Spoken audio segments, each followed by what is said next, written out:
साथियो, जय भीम, नमो बुद्धाय. मी सतीश आडुरकर, आंबेडकर चळवळीचा कार्यकर्ता, अभ्यासक. सध्या जे वातावरण चालू आहे ते SC अनुसूचित जातीचं उपवर्गीकरण. अबकडच्या मागणीसाठी अनेक वर्ष झालं एका समाजाची मागणी आहे.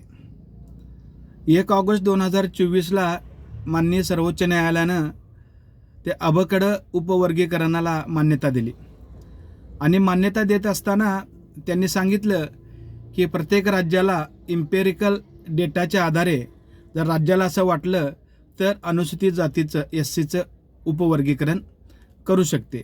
आणि म्हणून 15 ऑगस्ट 2024ला महाराष्ट्र सरकारनं उपवर्गीकरण करण्यासाठी एक समिती गठीत केली आणि त्या समितीच्या आधारे हे उपवर्गीकरणाचं काम चालू आहे. 1 महिना मुदत होती, त्याच्यानंतर ती मुदत वाढली, 6 महिने केले.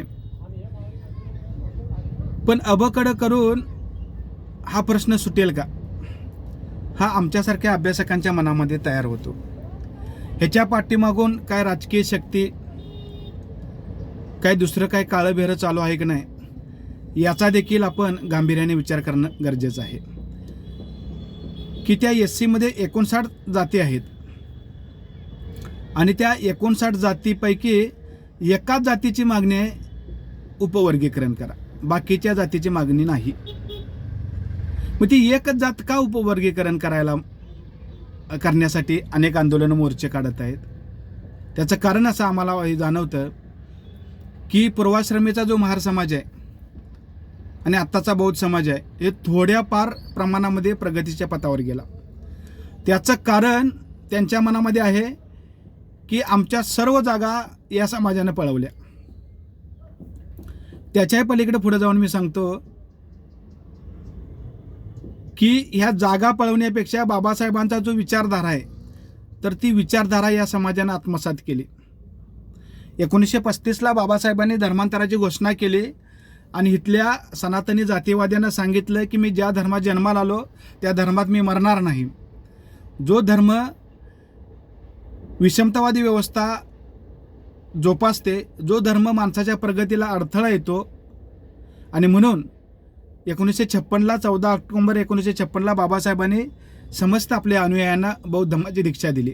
आणि म्हणून हा गावगाड्यातला महार समाज आहे, पूर्वाश्रमीचा महार समाज आणि आत्ताचा बौद्ध समाज, ह्या बाबासाहेबांच्या विचारधारेनं बाहेर पडला आणि बाबासाहेबांच्या धर्मांतरासाठी सामील झाला आणि धम्म आत्मसात केला. आणि म्हणून त्याचं प्रामुख्याने पहिलं कारण काय जर असेल तर बौद्ध धम्म आत्मसात केल्यामुळे, बाबासाहेबांची शिकवण आत्मसात केल्यामुळे बऱ्यापैकी या समाजाची जी काही प्रगती झाली.